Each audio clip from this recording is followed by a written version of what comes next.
Hi, it's Nero here from Investment Rise, and today I want to talk about the Sydney house market and why I think what's expected to happen in 2022 is really good for investors who want positive cash flow.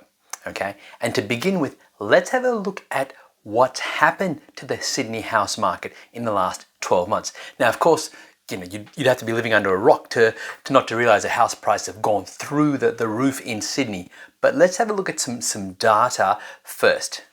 And to begin with, let's have a look at CoreLogic RP Data Daily Home Value Index monthly values for as at the 31st of October. Okay, and what we can see here is we look at the Sydney market and then look at the rate of price growth for houses. The Sydney market has grown 30.37%. Okay, it has easily been the best performing market in terms of house price growth, with I guess if you look at the bottom of this chart, Canberra and Hobart coming reasonably close. But the last 12 months, Sydney's been the clear winner, right? And remember, 12 months ago, Sydney was already our most expensive market, and yet price growth has been on average, house price growth, 30%. But we are starting to see that rate of price growth slow.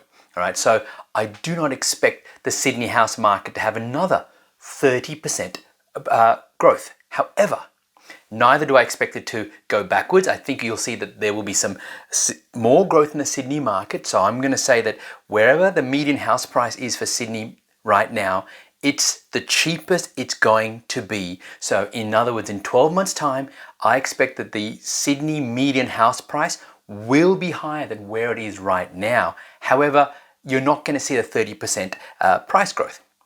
So then, if the Sydney market is still expected to grow in value, why is this good news for investors who want positive cash flow? Here's why.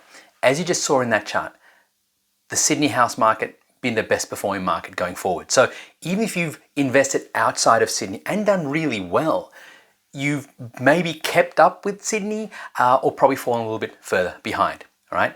But going forwards, you have a huge opportunity to start looking at other markets outside of Sydney, and by the way, outside of Melbourne as well, where you can make superior percentage capital growth compared to what Sydney is going to make, all right? Now, to kind of illustrate that point, let's go back to the chart and now look at the data for house price growth for the last month. Now what you can see is Sydney house price growth was 1.62%, Melbourne 1%, but then look at Brisbane, 2.76%, right? So it's about over 2.5 times Melbourne and nearly double what Sydney got.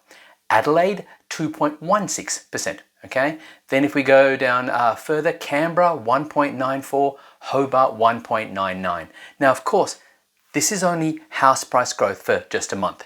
All right, and so we need to track this going forwards. However, even if you go back and look at perhaps what you've seen in the last, say, 3 months, you're going to see that some of our smaller capital cities have got superior price growth in terms of percentage-wise. In other words, they've grown at a faster rate than Sydney has. All right, and I think this is going to continue. Now, again, why is this good news for investors who want positive cash flow? Because it's our smaller capital cities like the Brisbane, Adelaide, Perth, for example, that offer the prospect for positive cash flow in terms of their rent, because their rental returns are so high. But now you have the opportunity not just to get positive cash flow, not just to get good capital growth as these markets have already experienced, but you have the very real possibility to get superior capital growth to what Sydney is expected to get. Right? Don't get me wrong, the Sydney market is still going to grow. You're not going to see a huge collapse in the Sydney market for a whole variety of reasons that I think I'll save for another episode. But the fact is that you're going to see superior capital growth in our smaller capital cities, not all of them, so you're going to have to do your due diligence. And again, not all suburbs either. Some suburbs are going to do really well and others in our smaller capital cities, just because of the way they're set up, are going to lag behind. All right? But we have a very unique opportunity right now for I think the next 12 months and 24 months where you can get positive cash flow and superior capital growth compared to Sydney and Melbourne, okay? And I think that's going to happen for 3 reasons. Reason number 1, and it's the most obvious one, affordability. Okay, depending on which report you read, the median house price in Sydney is either 1.4 million or 1.5 million. Okay, regardless, that's more than double what the median house price is in Brisbane. It's significantly more than the median house price is in Adelaide, and more than double what it is in Perth. All right, so from an affordability perspective, it makes a lot of sense why the smaller capital cities are going to start rising in value. But also remember, price growth is determined by supply and demand. And what we've seen now and are starting to see is that as people are sick and tired of the lockdowns that we've had in Sydney and Melbourne, and people are moving to the smaller capital cities, you're seeing that demand come through. So what I mean is that there are people who are going, well, I can't afford to get the kind of house that I want in Sydney. You know, I didn't really enjoy being through the lockdowns. Do I want to then move to an apartment? Do I want to move even further out than I was already looking? Or do I just move interstate and buy a property for, you know, half as much and enjoy a better quality lifestyle? And we're starting to see this huge exodus of people from the more expensive capital cities to the more affordable capital cities. And I think that's here to stay for quite some time yet. All right. So therefore, reason number one for why I think some of the smaller capital cities, not all of them, but some of them are going to better than Sydney and better than Melbourne, is because of the fact that you've got better affordability and people are now looking to move out of the bigger cities because they want the better lifestyle at a more affordable price. Reason number two is that in Sydney, we're starting to see increasing supply, finally, right? I mean, during the lockdowns, what we saw was that sellers were quite hesitant to put their properties on the market, but buyers were as keen as ever to get in and grab something, right? So therefore, we had this huge demand, disproportionately large demand, in fact, compared to the supply. But now we're starting to see that although demand is still very strong, and that's why there has been no collapse in prices, and I said I'm not expecting it to happen, what we are starting to see is that there is increased supply coming on board. Check out this article. Sydney house price growth finally eases as listings outpace sales. Sydney house prices bolted ahead 30.4% over the 12 months to September in the fastest annual gain on record. But the rate of growth is slowing markedly as new listings outpace sales, according to fresh data from Domain.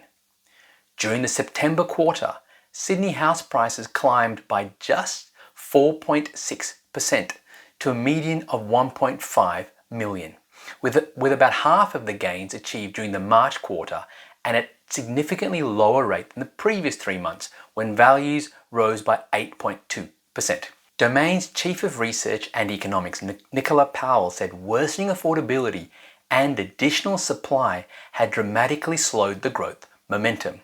Sydney vendors have added 29% new listings during September, which has lifted the total housing by 16% from the multi-year low recorded in January.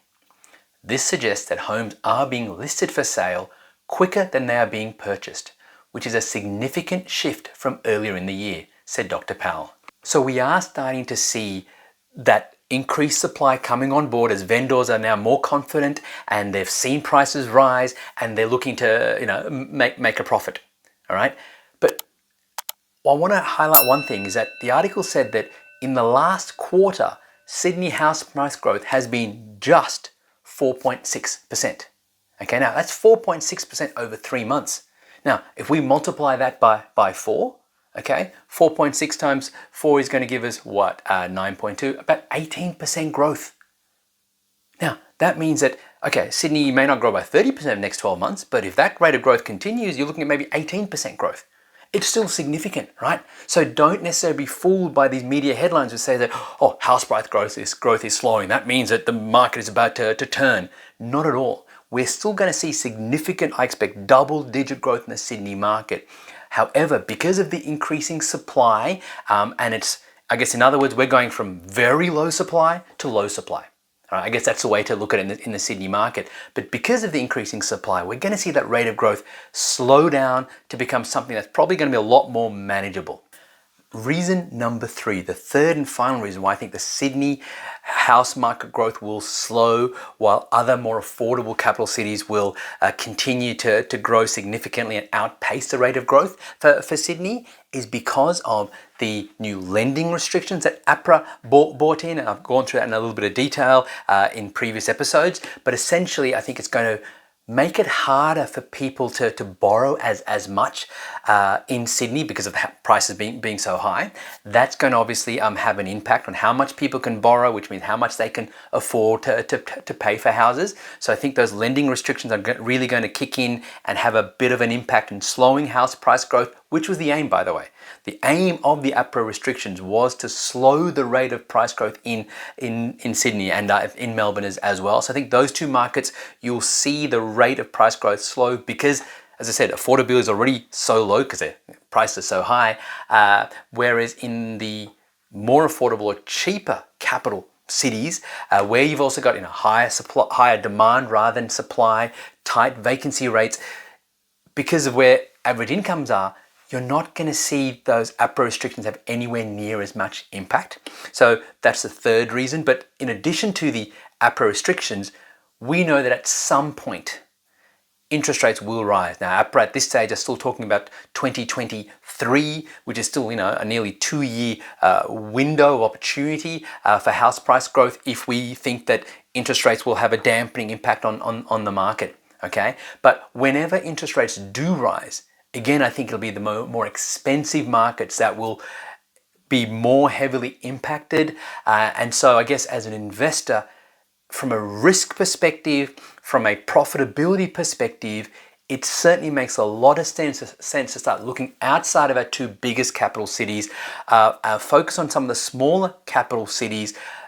I think some of the regional areas are starting to get to a point right now where they're reaching their peak, and I think you're starting to see those rates of growth also slow down in many of the regional areas. But I think the smaller capital cities, there are many areas in those cities that I think have some phenomenal opportunity for capital growth going forward. And if you're an investor who has been struggling to maybe afford something in Sydney, but you want that superior capital growth, or you're someone who wants positive cash flow, but you're like, I don't want to get positive cash flow, but compromise on capital growth, you now have a very unique opportunity. These sort of windows of opportunities don't happen very often. I haven't seen them happen too often in my 19-year investing career. But right now, I think is one of the greatest times as an investor for you to find opportunities that can give you positive cash flow and superior capital growth to both Sydney and Melbourne. Hey, thanks so much for watching. If you found this video valuable and you're thinking you might like my help to help you find an investment property, then head on over to nerocall.com to discover our unique 5-step process that's helped my private client group purchase now well over $66.2 million worth of property. And then if you like what you see, you can book in for a half-hour phone consult with me personally. Either way, thanks again for watching.